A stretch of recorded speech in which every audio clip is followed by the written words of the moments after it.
We often see Elon Musk and his siblings pictured with their mom, May Musk. Yet their relationship with their father is much more complicated. Errol Musk is a brilliant engineer who undoubtedly passed on his genes to his famous son. He has also been described by Elon as evil. This is the story of how he helped shape the richest man in the world. Errol was born in Pretoria, South Africa, to an army sergeant father and a British mother whose family is famed for their intellect. Errol and May grew up in the same neighborhood. He fell for her supermodel looks. She became a well-known fashion model and a dietitian. The two dated on and off at university. According to May, Errol relentlessly pursued her hand in marriage, telling Elon's biographer Ashley Vance he just never stopped proposing, reminiscent of Elon's pursuit of his first wife Justine while they were at university together in Canada. Justine described to biographer Vance how Elon would call her insistently, saying, "You always knew it was Elon because the phone would never stop ringing. The man does not take no for an answer. You can't blow him off. I do think of him as the Terminator. He locks his gaze onto something and says, 'It shall be mine.' Bit by bit, he won me over." 9 months after Errol and May tied the knot, Elon came into the world. They knew their son was special from a very young age, as Errol told South African radio station 702's The Money Show with Bruce Whitfield. He's always been a very deep thinker. When he was very small, for example, he would ask me, where is the whole world? Good question. It's a very good question. Yeah. I'm talking about when he was 3 or 4. Yeah. And these sort of questions made me realize he's a little different. The Musk family lived comfortably in Pretoria thanks to Errol's successful engineering business and his work as a real estate developer. According to Elon, his father has an extremely high IQ and is a talented electrical and mechanical engineer. Elon benefited immensely from his father's skill. Errol used to take him and his brother Kimball to his engineering job sites where they learned how to lay bricks, install plumbing, and put in electrical wiring. It was also Errol who introduced Elon to the world of computers. When Elon was 11, he insisted that his dad take him to learn how to use the new computers that had just come out. He was far too young to attend a course hosted at the University of the Witwatersrand in Johannesburg, but his dad managed to book him a spot through his engineering connections. Errol recounted what happened when Elon went to that lecture. Anyway, he went and I left him there and took Kimball and I went off to get a hamburger and we came back. It was a 3-hour-long thing at Wits and we came back and everybody came out and no Elon. And we waited and then finally, went into those chilly halls of Wits and found this sort of sloping lecture hall rather. And there was Elon with his jacket and tie off and his sleeves rolled up in his long grey flannels, 4 feet high, talking to all these blokes from England. And when I walked up to them, the one who, some professor, he didn't even bother to sort of introduce himself. He just said to me, "This boy has to have one of these computers." Anyway, we got him one of the computers, and I got it at a discount, thank God. With that computer, Elon taught himself how to program, and he was brilliant at it. He scored an A+ on an aptitude test for programming and operating a computer when he briefly attended the University of Pretoria. According to May, he had to be retested because the university had never seen such a high score.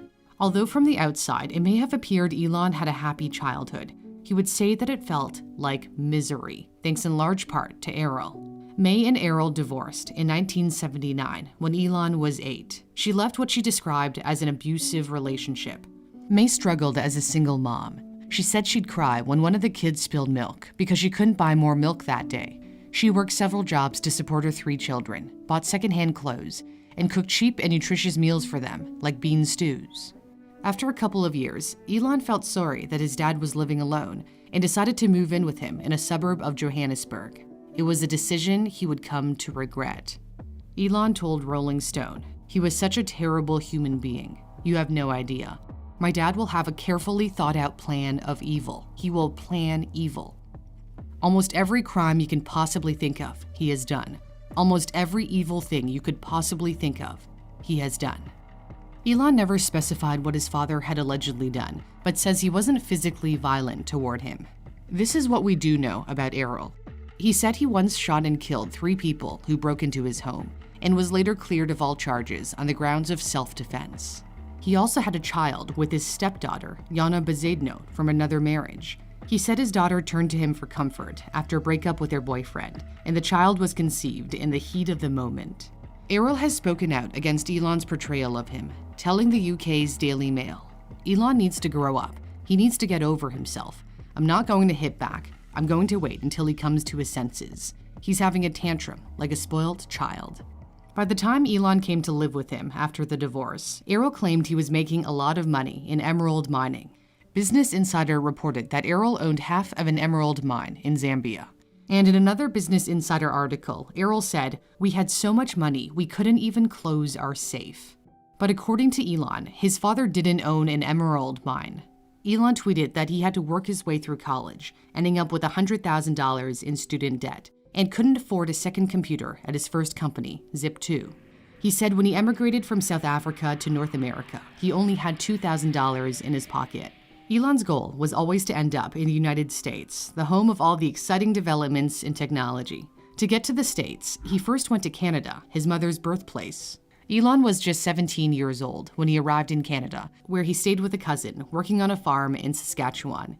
He later made his way here to Toronto, where he obtained passports for his mother, his brother, and his sister to join him.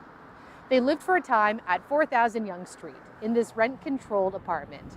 According to May, Elon slept on the couch.